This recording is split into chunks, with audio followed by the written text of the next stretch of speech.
जय श्री राम सभी भक्तों को। जय माता की। फिर एक नई वीडियो के साथ हाजिर हो गए हैं और आज की जो हमारी वीडियो है इसमें आप बताइए, क्या गुप्त नवरात्रि में हनुमान जी की साधना कर सकते हैं?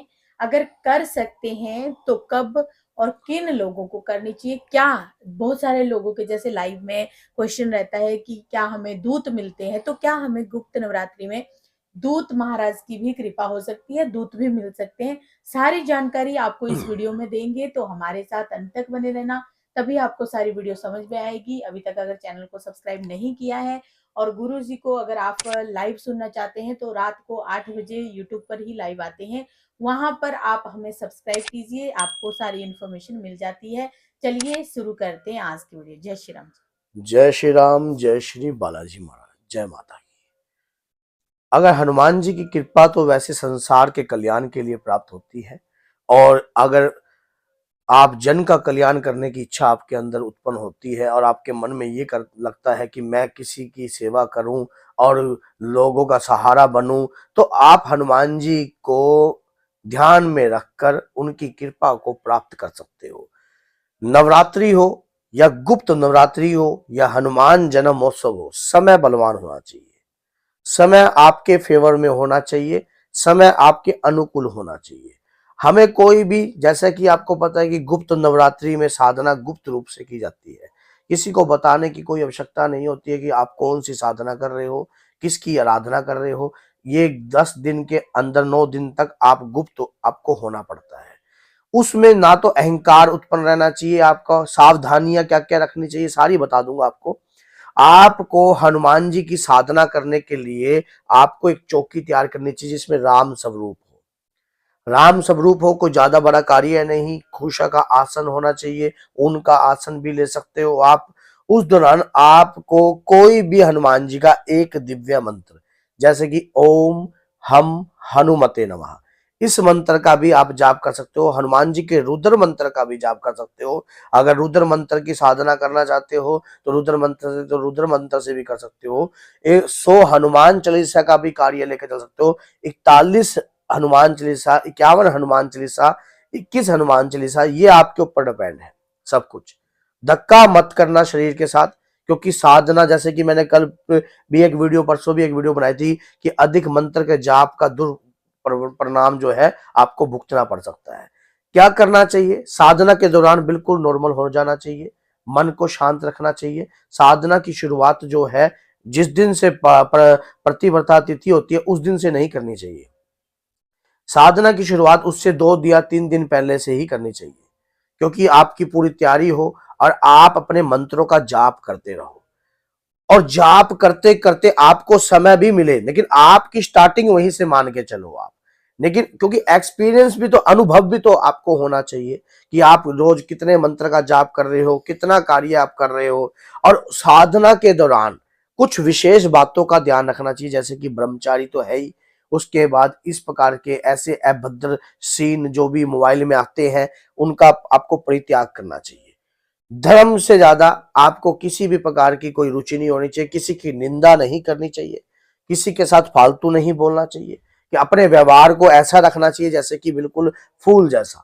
कि कोई आपको गाली देता है, कोई आपको ग्लोज देता है, तो आप उस वक्त को खराब नहीं कर सकते किसी भी कार्य। क्योंकि क्या पता, अगर आपने लगातार भगवान की भक्ति स्टार्ट कर रखी है और काफी लंबे समय से अगर आप कोई दिव्य मंत्र का भी जाप कर रहे हो और साधना में भी कर रहे हो, तो भगवान आपकी परीक्षा लेने भी आ सकते हैं। ऐसी ऐसी स्ट्रेस भी आपके माइंड में आ सकती है कि आपको पता भी नहीं लगेगा साधना के दौरान ये आपसे साथ हो क्या गया। साधना के दौरान बहुत सारी बातों को आपको समझकर चलना पड़ता है, बहुत सारी बातों को ध्यान रखकर चलना पड़ता है। साधना एक विशेष शक्ति है, वो भगवान की कृपा कृपा। देखिए, सिद्धि सिद्धि तो वो अपने आप ही आपको देंगे, वो उनकी इच्छा है, क्योंकि आप अपना कर्म कीजिए, कर्म के अनुसार ही आपके ऊपर कृपा होगी। आप एक मंत्र को, कोई भी, अगर आप कोई पीछे हनुमान जी का मंत्र का जाप कर रहे हो तो साधना के दौरान नए मंत्र का जाप नहीं करना चाहिए। उसी दौरान उसी मंत्र का जाप करना चाहिए जिसमें आपको कामयाबी प्राप्त हो जाए। ये एक ऐसा समय है जब कोई पूजा पाठ का हमें करोड़ों अरबों गुना फलदायक प्रदान होता है। मान लो अगर आप उन दिनों के अलावा नॉर्मल दिनों में अगर पूजा पाठ करते हो तो कुछ फल का जो है अभाव है, थोड़ा कम होता है, लेकिन कुछ ऐसा समय होता है जब माता के नवरात्रे चल रहे हो, शक्तियों का आगमन चल रहा हो, उस दौरान किया हुआ पाठ का फल जो है कई करोड़ गुना जो है बढ़ जाता है। तो मेरा एक सवाल यहाँ पे, जैसे मैंने पहले भी पूछ लिया है कि अगर जो लोग चाहते हैं कि दूत महाराज जी की कृपा हो, क्या गुप्त नवरात्रि के दौरान, साधना के दौरान हमें दूत भी प्राप्त हो अगर सकते हैं? साधना के दौरान अगर आपको दूत महाराज चाहिए तो हनुमान जी से इस प्रकार से प्रार्थना कीजिए, एक अर्जी का निर्माण कर कर आप बाबा के चरणों में लगाइए, 281 रुपए की अर्जी लगाइए, 7 लौंग लगाइए और बाबा से प्रार्थना कीजिए कि हे बाबा, मुझे आपके शक्तिशाली दूत चाहिए और मैं धर्म का प्रचार करना चाहता हूँ, धर्म के प्रति कार्य करना चाहता हूँ। आप ओम राम राम श्री राम दूताय नमः, इस मंत्र से हनुमान जी के दूत आपको प्राप्त होंगे ही होंगे। दुनिया की कोई ताकत आपको रोक नहीं पाएगी। ये मंत्र बहुत शक्तिशाली मंत्र है, बहुत ही पावरफुल मंत्र है। इससे हनुमान जी के दूत महाराज आपको प्राप्त होंगे, हनुमान जी के वीर महाराज आपको प्राप्त होंगे। अब ये बात है, साधना के दौरान अगर आप कोई साधना सिद्धि प्राप्त करना चाहते हो तो उसमें क्या होता है कि गुरु का सानिध्य भी बहुत जरूरी होता है। और गुरु मंत्र का रक्षा कवच, गुरु मंत्र से रक्षा कवच इसलिए प्रदान होता है क्योंकि आप गुप्त, अगर आप माँ काली की साधना कर रहे हो, माँ बंगलामुखी की कर रहे हो, माँ धूमावती की कर रहे हो, माँ तारा देवी की कर रहे हो, या श्री भैरव बाबा की कर रहे हो, काल भैरव की कर रहे हो, या श्री प्रेतरा सरकार की कर रहे हो, तो आपका गुरु होना अनिवार्य है।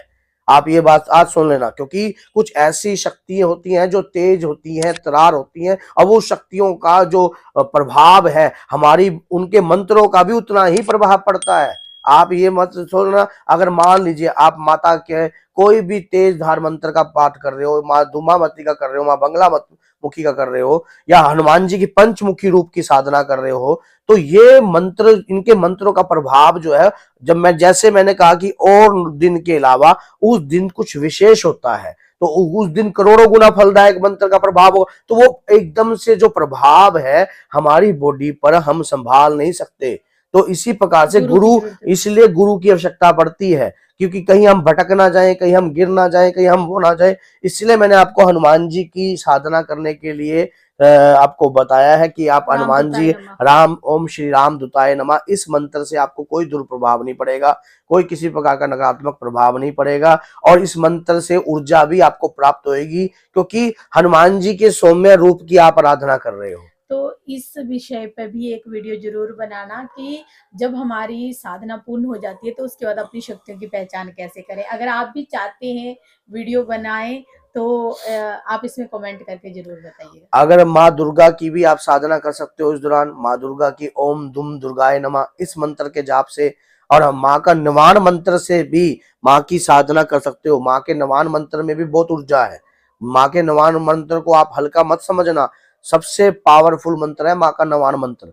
माँ के नवान मंत्र से भी आपको, लेकिन उसका तेज जो है कई बार बॉडी से हमें भी, हम हमारी खुद की बॉडी पे, जो व्यक्ति मंत्र का जाप करता होगा वो उसके तेज के बारे में भी जानता होगा। ये बात याद रखना, मंत्रों के अंदर रहस्यमय शक्ति होती है। उस रहस्यमय शक्ति का खुलासा जो होता है कि कुछ ऐसे समय पर होता है जब आप उस मंत्र को प्राप्त करने की इच्छा प्रकट करते हो और उस मंत्र को सिद्ध करने की इच्छा प्रकट करते हो। साधना जो होती है, सिद्धि साधना के समय पर हमें बहुत ही सरल रहना चाहिए। सरल का मतलब शून्य, ना कुछ पाने की इच्छा, ना कुछ खोने का भय। याद रखना इस बात को। कई बार क्या होता है कि मुझे हनुमान जी के दूत आवेश में आकर आप अपने शरीर में कई प्रकार की नकारात्मक ऊर्जा को भी आप ठेस पहुंचा देते हो। जैसे आपके घर में कोई नकारात्मक ऊर्जा है तो आप सोचते हो कि मैं अगर इस मंत्र का जाप करूंगा मुझे शक्ति प्राप्त हो जाएगी और मैं उस शक्ति से, ऐसे नहीं होता। पहले सरल होइए, बिल्कुल शांत, क्रोध नहीं होना चाहिए, क्योंकि साधना के दौरान अगर क्रोध होता है तो आप जो भी जाप करते हो वो आपका छीन हो जाता है, उस जाप का फल आपको प्राप्त नहीं होता है। आपको सरल रहना चाहिए, सौम्य रहना चाहिए, शांत रहना चाहिए। अगर शांत रहते हो तभी किसी दिव्य कृपा को प्राप्त करने के लायक होगे। अगर मान लो अगर आप क्रोध में ही हो गए, मतलब अंदर से 24 घंटे क्रोध उबल रहा है, आपके बिल्कुल उबल रहा है, और हनुमान जी की जब आप भक्ति पूजा पाठ करते हो तो उत्पन्न भी होता है, ये चीज उत्पन्न भी होता है। माँ काली की करते हो तब भी उत्पन्न होता है। माँ धूमावती की, माँ बंगलामुखी की करते हो तब भी उत्पन्न होता है। तो इसमें क्या होता है कि आपको अपने गुरु को ध्यान में रखकर, चाहे भगवान शिव को बनाइए, चाहे हनुमान जी को गुरु धारण कीजिए, ये आपके ऊपर बनाइए, चाहे माँ दुर्गा को बनाइए, आप माँ से प्रार्थना कीजिए। उनके अगर कोई मंत्र का जाप पहले से ही आप कर रहे हो, आप पहले से ही माला अपने गुरु के मंत्र का जाप कर रहे हो, उस मंत्रों का आपको एक माला, हर माला से पहले एक माला जरूर करनी चाहिए। उससे क्या होगा, एक तो और अपना रक्षा घेरा जरूर बनाइए। रक्षा घेरा बनाते हो तो आप, अगर मान लो परमात्मा की कृपा आपके ऊपर हो ही जाती है, कोई शक्ति आपको प्रत्यक्ष रूप में दर्शन देती है, और आपको उस शक्ति से क्या वचन लेने हैं, किस प्रकार से आपने उनसे वचन लेने हैं, कैसी कृपा आप चाहते हो, ये सब बात निर्भर करती है आपके ऊपर, आपकी सूझबूझ के ऊपर। अगर आप मान लो क्रोध में ही होगे, भयंकर क्रोध होगा आपके शरीर के ऊपर, तो क्रोध में तो आप अपना ही नाश कर लोगे। बल्कि तो ये जो कार्य जो है इतने आसान भी नहीं है और इतने औखा भी नहीं है, ये सिर्फ समझ के ऊपर है। उस समय थोड़ी सी आपको समझ लगानी चाहिए बस। और वैसे आपको परमात्मा के मैटर में कभी भी समझ की आवश्यकता नहीं है। आप भोले स्वभाव से अपने प्रभु का कीर्तन भी कर सकते हो, उनके नाम का सिमरन कर सकते हो, उनके नाम की शक्ति को भी जागृत कर सकते हो, और अपने अपने मुख बिंदु के द्वारा अगर आप कोई भी शक्ति को प्राप्त कर रहे हो और आप चाहते हो आप राम, प्रभु राम की कृपा आपके ऊपर हो जाए, तो उन दौरान आप प्रभु श्री राम का भी पाठ कर सकते हो, राम स्तुति का भी पाठ कर सकते हो, राम रक्षा स्तोत्रम का भी पाठ कर सकते हो, रामायण का भी पाठ कर सकते हो, अखंड रामायण जो 9 दिन के नवान रामायण का भी पाठ कर सकते हो। ये आपके ऊपर डिपेंड है कि आप क्या करना चाहते हो उस दौरान, ये आपके ऊपर होता है। कई बार क्या होता है कि भक्त जो है भटक जाते हैं, पूजा पाठ करते हैं, करते करते करते करते उनके मन में ये होता है कि मुझे अनुभव नहीं हो रहे, मानो मुझे कोई अनुभव तो हो नहीं रहा, मुझे तो क्या पता कोई शक्ति नहीं। शक्ति जब हम किसी भी मंत्र का जाप करते हैं तो हमारे मूलाधार चक्कर और अपना मूलाधार चक्कर और आगे का जो हमारा नीचे का हिस्सा और आगे के हिस्से के बीच में मूलाधार चक्कर का वास होता है, वहां पर उस मंत्र की ब्रिज शक्ति को स्थापित कर रहे होते हैं। शुरुआती तौर यहीं से होती है। जब आप मंत्र का जाप करते हो, तभी मैंने आपको कहा कि कुछ समय पहले से ही आप कोई माला मंत्र का जाप करो, तो नया मंत्र ना उठाकर बल्कि उसी मंत्र का जाप कीजिए जो मंत्र आप लगातार जिस मंत्र का जाप करते आ रहे हो। तो क्योंकि उस मंत्र से आपने एक्टिवेशन कर रखी है, उसका ब्रिज मंत्र जो है वहां स्थापित कर कर उसके बाद आपको माला के द्वारा, माला कौन सी ले सकते हो, रुद्राक्ष की ले सकते हो, आप सेफ्टिक की माला ले सकते हो लक्ष्मी की प्राप्ति के लिए भी, और उसके बाद मूंगे की माला ले सकते हो हनुमान जी की साधना के लिए। आप लगातार जो है तुलसी की भी ले सकते हो अगर आप भगवान श्री राम का या कोई भी जाप कर रहे हो। वैसे आप मूंगे की माला लीजिए, रुद्राक्ष की माला लीजिए। और उसके बाद अगर आप माँ काली की कर रहे हो तब भी रुद्राक्ष की माला चलेगी। अगर आप मानो माँ बंगला की माला ले सकते हैं, हाँ माँ काली की माला, नरमुंडों की माला भी ले सकते हो। माँ बंगलामुखी कर रहे हो तो हल्दी की माला जो है चलेगी। तो इस प्रकार से आप जाप कीजिए और ये मत देखिए कि आपको क्या अनुभव हो रहा है, आप ये देखिए कि बस मैं जो कर रहा हूं ना उसकी कृपा मुझे प्राप्त होगी ही होगी।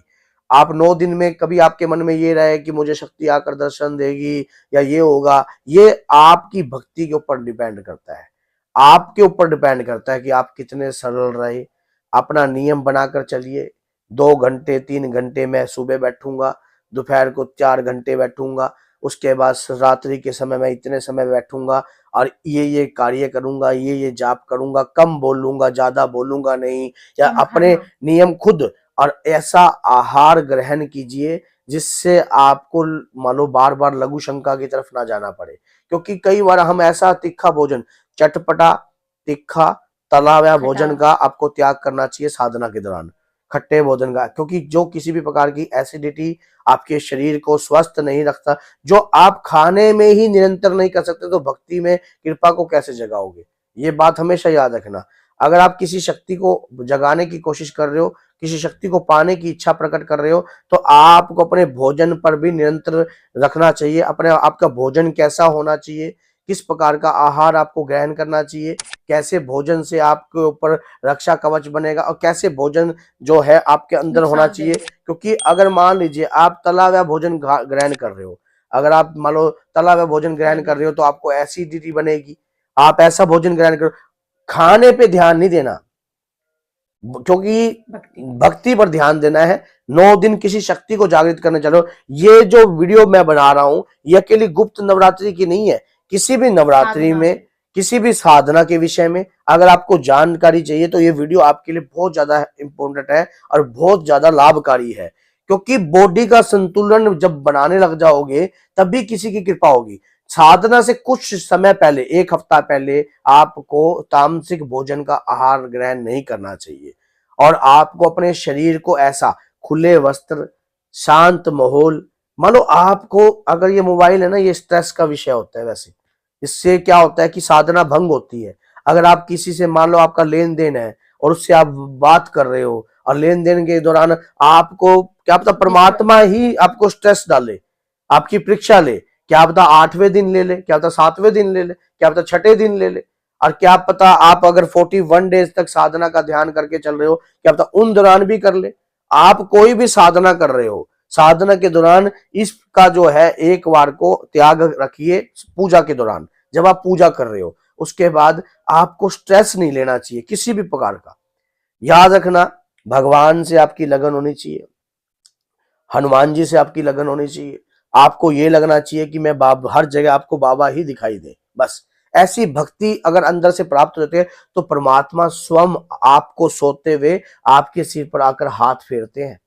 याद रखना, अपने जो बच्चा कष्ट देकर कुछ कामयाबी प्राप्त करता है तो आपने देखा नहीं कि माँ बाप का स्नेह उस बच्चे के प्रति 1 गुना नहीं कई करोड़ों गुना जो है बढ़ जाता है। इसी प्रकार से हनुमान जी जो है आपके दादा गुरु हैं, दादा हैं, आपके जो भी इष्ट है, आराध्य हैं। तो आप सोचिए कि आप जब उनकी ध्यान कर रहे हो, माँ दुर्गा का ध्यान कर रहे हो, उनका ध्यान कर रहे हो, तो वो अपने बच्चे के सिर पर जब आप सोए हुए होंगे तो आकर हाथ फेरेंगे, आपको पता भी नहीं लगेगा। आपको ये लगेगा कि हाँ, क्योंकि उन्हीं की छत्र छाया में हम पल रहे होते हैं। ये महसूस करके चलिए। आप देखिए, आपको सिद्धि के लालच में नहीं पड़ना चाहिए, भक्ति के लालच में पड़ना चाहिए। भक्ति में होती है शक्ति, और भक्ति से ही शक्ति होती है, और शक्ति अपने आप परमात्मा देता है, वही सिद्धि है, वही शक्ति है। क्योंकि आपको भक्ति के प्रति ध्यान करना चाहिए। आपको ये देखना है कि बस मुझे हनुमान जी की भक्ति चाहिए, कैसे ना कैसे अगर मैं इन 9 दिनों में प्राप्त कर लेता हूं तो बढ़िया है, अगले नवरात्रों में प्राप्त कर लेता हूं बढ़िया है, तो उसके बाद 41 डेज तक कर रहा हूं तो भी बढ़िया है, 21 दिन तक कर रहा हूं तो वो भी बढ़िया है। साधना के दौरान इन बातों का ध्यान जो है विशेष तौर पर रखना चाहिए। अब बाहर की बातें रह गई, क्या उस दौरान अगर कोई सूतक पातक हो जाता है तो क्या करना चाहिए, ये आपके ऊपर निर्भर करता है। अगर आपके परिवार में है, सगे में आता है, तो आपकी साधना एक बार को स्थगित होती है, भंग होती है। लेकिन अगर उस दौरान अगर आपको दोबारा भी मौका मिलेगा, आप उस समय क्या करना चाहिए, आप संकल्प पहले ही इस प्रकार का लीजिए कि आप साधना के दौरान, पूजा के दौरान अगर कोई भक्ति भाव कर रहे हो, अगर इस प्रकार की दृष्टि हो जाती है सगों में, अगर आप सोचो कि हाँ भी आपके सगों में, जैसे कि आपके भाई का कोई है ऐसा, कोई आपका भाई चाचा के अंदर ऐसा है, तो सब, लेकिन दूर दराज से ज्यादा दूर पड़ रहा है तो कोई दिक्कत नहीं है, आप अपना कार्य करते रहिए। अगर आपका गोत्र बदल गया है, अगर आपकी प्रक्रिया बदल गई है तो आप करते रहिए, इससे कोई फर्क नहीं पड़ेगा। क्योंकि भक्ति हर व्यक्ति नहीं कर सकता, भगवान की कृपा हर कोई प्राप्त नहीं कर सकता। अगर आपको प्राप्त करनी है तो आपको ये विशेष बातें, ये नियम आपको बनाकर चलने चाहिए। अगर आप ये नियम नहीं बनाओगे तो आप उस चीज को हासिल नहीं कर पाओगे जिस चीज के प्रति आप अपना सोच रहे हो, जिस शक्ति को आप प्राप्त करना चाहते हो, जिस कृपा को आप प्राप्त करना चाहते हो। साधना के दौरान मन में इच्छा ये वाली रहती है कि अब तो मेरे ऊपर माता की कृपा हो गई। माता की कृपा तब भी थी जब आप मंत्र का जाप कर रहे थे।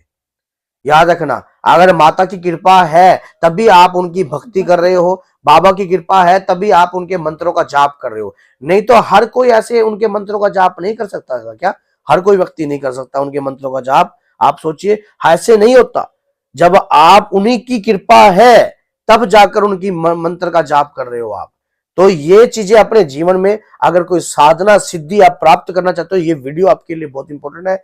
कुछ जीवन के नियम शेयर भी करना है, क्योंकि यही मेरी दक्षिणा है। वीडियो को शेयर कीजिए ताकि 2 लोगों तक, 4 लोगों तक ये वीडियो पहुंचे, और अगर वो भी साधना क्षेत्र की लाइन में है तो वो भी अब समझकर सही तरीके से कार्रवाई करें, ताकि और हमें कभी भी ऐसी साधना नहीं करनी चाहिए जिससे हमारे कुटुंब का नाश हो। कई बारी क्या होता है कि जैसे कि हमने कोई पिचासनी की साधना कर रहे हैं, कोई प्रेत की साधना कर रहे हैं, या कोई किसी प्रकार की ऐसी नीची तबके की शक्ति की साधना कर रहे हैं, तो उससे हमारे कुटुंब का नाश भी हो सकता है। कभी सावधान ऐसी रहना तेज चाहिए। धार शक्ति की साधना गुरु के बगैर नहीं करनी चाहिए जिससे कुटुंब का नाश हो। आपने ऐसा भी कई बार देखा होगा कि अधिकतर चौकी लगाने वाले, अधिकतर वो उनका परिवार जो है पीछे से उनका बैकअप सिस्टम जो है वो बर्बाद हो जाता है। क्यों? क्योंकि कई बार शक्ति किसी की सगी नहीं है। शक्ति प्राप्त होती है जन के कल्याण के लिए, अपने धर्म के खुद लिए। के निजी के स्वार्थ के लिए नहीं। अगर आप सोचते हो कि शक्ति की आप आराधना कर रहे हो, शक्ति की कृपा को आप प्राप्त करना चाहते हो, तो आपके वो धर्म के प्रचार के लिए आपको मिलेगी, आपको धर्म के प्रचार के लिए मिलेगी, जन के कल्याण के लिए मिलेगी। अगर कोई भी अगर आपका क्वेश्चन है तो आप पूछ सकते हो, किसी भी प्रकार का क्वेश्चन अगर आपका है तो आप भी पूछ सकते हो। और लाइव में भी पूछ सकते हो। रात को 8 बजे हाँ, लाइव आएंगे गुरुजी, तो वहां पर आप वहां भी जुड़कर पूछ अपनी सकते हो। साधना से जुड़ी हुई जानकारियां ले तो सकते इससे हो। क्या होता है कि देखो, भक्ति, हमें सिर्फ भक्ति के पीछे भागना चाहिए। भक्ति से शक्ति प्राप्त होती है, शक्ति प्राप्त होती, और साधना सिद्धि इसलिए करनी होती है क्योंकि 9 दिनों में ये आपके पास चमकने का मौका है, सुनहरा अवसर। जैसे आप कोई मंत्र, एक बूस्ट होता है ना, बूस्ट, किसी चीज को बूस्ट देते हैं हम, तो ये लगा लीजिए आप अपने मंत्रों को बूस्ट दे सकते हो। इस समय पर अपने मंत्रों के अंदर इतनी पावर बढ़ा सकते हो कि वो पावर आपको चमका सकती है।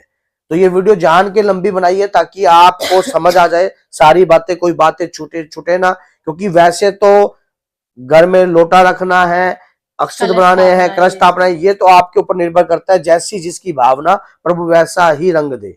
समझ गए? तो जिसकी भावना के ऊपर गेम है सारा। अगर आपकी भावना श्रेष्ठ होगी, आपकी भावना अच्छी होगी, तो बाबा भी आपको जरूर चढ़ाएंगे। अगर आपकी भावना के ऊपर सब कुछ डिपेंड करता है। ये पाने की इच्छा जो है, इच्छा सभी की होती है, हर व्यक्ति की। आपकी भी इच्छा होगी कि मैं माँ की कृपा को प्राप्त करूं, बाबा की कृपा को प्राप्त करूं, ऐसे आपकी भी इच्छा होगी। तो क्यों ना 9 दिन आप गुप्त हो जाइए। 9 दिन क्या, 21 दिन आप गुप्त हो जाइए, 41 दिन गुप्त हो जाइए, 11 दिन कोई गुप्त। भी आप 11 दिन, कोई भी आप साधना कर रहे हो, ये आपके ऊपर डिपेंड है। करके देखिए, आनंद आएगा।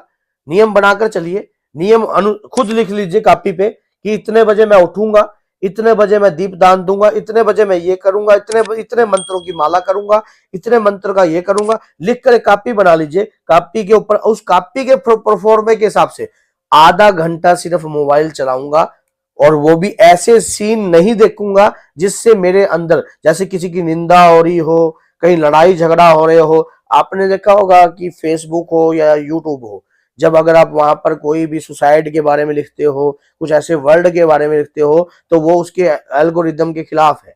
तो वो तुरंत कोई ना कोई जो है, मान लो आपके पास ऑप्शन डाल देता है कि ये चीजें ब्लॉक कर दीजिए। जैसे किसी का खून होता दिख रहा हो, तो ये इसी प्रकार से ऐसी चीजें आपकी साधना के लिए भी, आपके लिए भी आपके खिलाफ होनी चाहिए। वर्जित है। आपको ऐसी चीजों का सहारा लेना चाहिए जिससे आपका ज्ञान बढ़े, आपके अंदर की धर्म का। उमेगना जो है और भी तेज हो जाए। और रहेगी बात चक्र चक्र जागृत करने की, ये बात भी जरूरी है। कई व्यक्तियों को लगता है कि मेरे कौन से चक्र। सबसे पहले मूलाधार चक्र में आप मंत्र स्थापित करना सीखिए। यही स्टेप सबसे पहले नहीं होता लोगों से, और चक्कर की आप बोलते हो कि आपका आज्ञा चक्र जागृत हो गया। इतनी जल्दी थोड़ा ना होता है, या इतनी जल्दी नहीं प्राप्त होता। देखो, मैं कड़वा बात से आपको स्पष्ट बोल रहा हूं। पहले मूलाधार चक्र एक्टिवेट होता है। मूलाधार चक्र में मंत्र जब स्थापित हो जाता है आपका पूर्ण रूप से, उसके बाद अगला चक्र स्थापित होता है, उसके बाद अगला चक्र स्थापित होता है, फिर उसके बाद अगला चक्र स्थापित होता है। लेकिन इन चक्रों के जागृत होने की अवस्था में क्या आपकी परीक्षा नहीं होती? आप सोच के देखिए, आपकी परीक्षा भी होती है। जितने समय आपकी परीक्षा होती है तो रुक जाता है वहीं पर, आप बैकफुट पे भी आ सकते हो।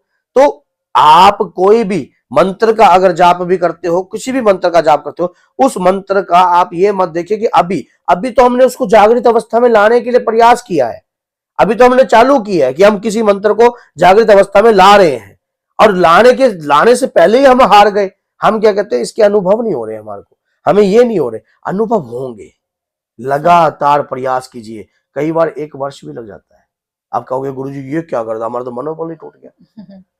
आप कर्म कीजिए अपना। 1 वर्ष में गुप्त नवरात्रि 2 आएंगी, दो गुप्त नवरात्रि खुले तौर पे आएंगी। हनुमान जन्मोत्सव आएगा, शिवरात्रि आएगी, चंद्र ग्रहण भी हो सकता है, कोई एक आधा अष्टमी चौदस भी आती है, तो ये आपके लिए सुनहरी अवसर है सारे के सारे दिन। इन दिनों बूस्ट लगते हैं, इन दिनों बूस्ट लग जाते हैं अपने आप ही।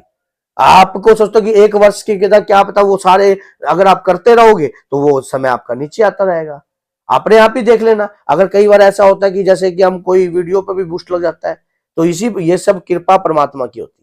उन्होंने अगर आपको आपके जीवन कुछ में, लोगों को जो है छोटी उम्र में भक्ति का सहारा मिल जाता है, कुछ लोगों की उम्र बीत जाती है, बुढ़ापे में आकर चमकते हैं। कईयों को समझ में नहीं आती, कईयों को, लेकिन मैंने मानना तो ये है कि अगर आप जवानी में भगवान के चरणों का ध्यान करोगे, उनकी कृपा को प्राप्त करोगे, तो बुढ़ापा लिखवा लोगे। तो ये रास्ता जो मैंने आपको बताया है, ये आपके जीवन को। और रहेगी बात भूत प्रेतों की, भूत प्रेत तो भैया उसी दिन से खत्म हो जाते जिस दिन से आप जाग जाते हो। जिस दिन से आप हनुमान जी के प्रति, माँ दुर्गा के प्रति अपने अंदर अंतर की भक्ति को जगा लेते हो, उसी दिन भूत आपके अंदर नहीं आते। गोस्वामी तुलसीदास जी ने बड़ी सोच समझकर इस बात को, देखो ये चीज थी तभी उन्होंने लिखी हनुमान चालीसा में। उन्होंने क्या लिखा कि भूत पिचास निकट नहीं आवे, महावीर केवल नाम सुनावे। महावीर का नाम ही काफी है बाबा का। आप बाबा को छोटी मोटी शक्ति मत समझिए, आप उनकी तरंगे, उनकी कृपा प्राप्त करें। अगर आप इस वीडियो को एंड तक देख रहे हो तो आप सौभाग्यशाली हो, ये बात याद रखना, क्योंकि हर व्यक्ति जाग नहीं सकता, हर व्यक्ति जाग नहीं सकता। कोई ना कोई शक्ति किसी को जगाने का प्रयास करती है, लेकिन पितृशक्ति भी आपके, अगर आपके खानदान में है तो वो भी आपको जगाने का कोशिश करेगी। अगर आप वीडियो देख रहे हो तो इसका मतलब आप जाग रहे हो, इसका मतलब आप जाग रहे हो। क्योंकि जागना किसको कहते हैं? जागना ये नहीं है कि आप ये मान लो परमात्मा की कृपा आ गई तभी। आप हर वीडियो के स्टेप को समझ रहे हो और अपने जीवन पे अप्लाई कर रहे हो, तो इसका मतलब यही जागना है, आपके अंदर इच्छा है। भी आप पूछ लीजिए, वीडियो बहुत लंबी हो गई है। आज का सवाल वीडियो जान के लंबी बनाइए ताकि किसी भी प्रकार का कोई क्वेश्चन हो व्यक्ति की, जो मान लो कई बार मेरे से बात होती है, कई बार नहीं होती, तो वो व्यक्ति जो है इस तरीके से जो है समझ सकता है।